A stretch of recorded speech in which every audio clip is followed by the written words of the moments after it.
مطالعہ Pakistan second year 12ویں جماعت کا۔ اب اس میں جو MCQs ہے وہ میں ان کے آپشن بھی آپ کو بتا رہی ہوں، جو درست ہے ان پہ میں نے ٹک لگا دی ہے۔ پہلا، پاکستان اور چین کے درمیان سرحدی تنازع پیدا ہوا تھا، یہ 1950 میں ہوا تھا، ٹھیک ہے۔ اس کے بعد ہے علاقائی تعاون برائے تحقیق کی تنظیم قائم کی گئی، یہ 1964 میں ہوئی تھی، ٹھیک ہے۔ علاقائی تعاون برائے تحقیق کی تنظیم کا نام تبدیل کیا گیا تھا، یہ 1984 میں کیا گیا تھا۔ اس کے بعد ہے پاکستان نے ایٹمی دھماکے کیے تھے 1998 میں، ٹھیک ہے۔ پاکستان اور بھارت کے درمیان سندھ طاس معاہدہ طے پایا تھا 1960 میں، یہ پانی کا مسئلہ ہو گیا تھا۔ تو 6 دریا تھے، تو جو پاکستان کو 3 ملے تھے، بھارت نے ان کے بھی ایڈوائس بند کر دیے تھے، تو پھر اقوام متحدہ میں یہ بات دے کر گئے تھے، تو انہوں نے اس مسئلے کو حل کیا تھا۔ کیا ہمیں پاکستان کے بعد پاکستان کو سب سے پہلے تسلیم کرنے والا ملک کون سا ہے؟ یہ ایران ہے۔ اس کے بعد خالی جگہ ہے، علاقائی تعاون برائے تحقیق کی تنظیم کا نام جو ہے وہ 1984 میں اقتصادی تعاون کی تنظیم کر دیا گیا، یہ نام بدل دیا گیا تھا۔ 1971 میں بھارت نے مشرقی پاکستان میں علیحدگی پسند عناصر کی مدد کی۔ 1971 میں ہمارا جو مشرقی حصہ تھا وہ ہم سے علیحدہ ہو گیا تھا، ہمارا جو ہے مغربی پاکستان ہے، یہ مشرقی پاکستان ہے، یہ اب بنگلہ دیش کے نام سے جانا جاتا ہے۔ تو بھارت نے علیحدگی پسند عناصر کی مدد کی تھی۔ ستمبر 2001 میں امریکہ پر خودکش حملے ہوئے تھے، ٹھیک ہے۔ پاکستان کو سب سے پہلے ایران نے تسلیم کیا، یہ اوپر پہلے بھی آ چکا ہے۔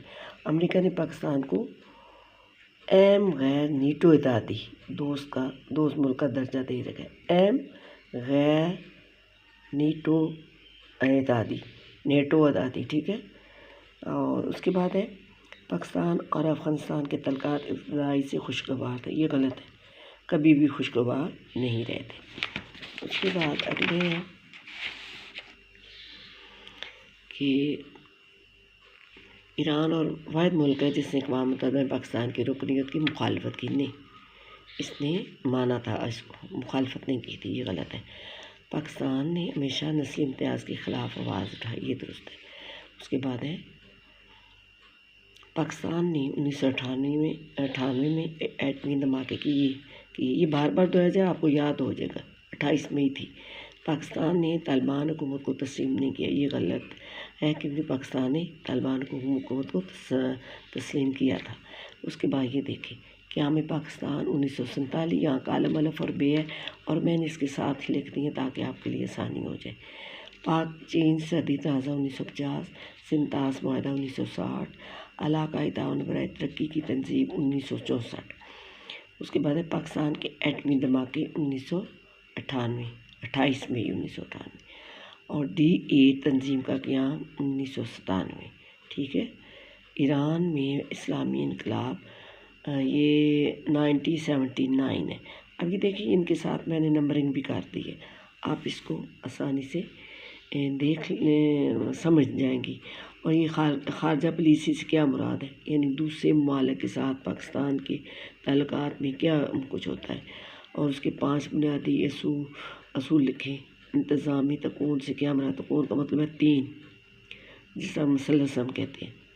اب یہ علاقائی تعاون برائے تحقیق وزارت خارجہ کے فرائض، یہ اس کی قومی سلامتی ہے، یہ سارے اہم سوال ہیں، ٹھیک ہے۔ اب یہ ہے خارجہ پالیسی کا جو آخری ہے، سے کیا مراد ہے، پاکستان کی خارجہ پالیسی کی تشکیل کے لیے کس طرح پر نوٹ لکھیں۔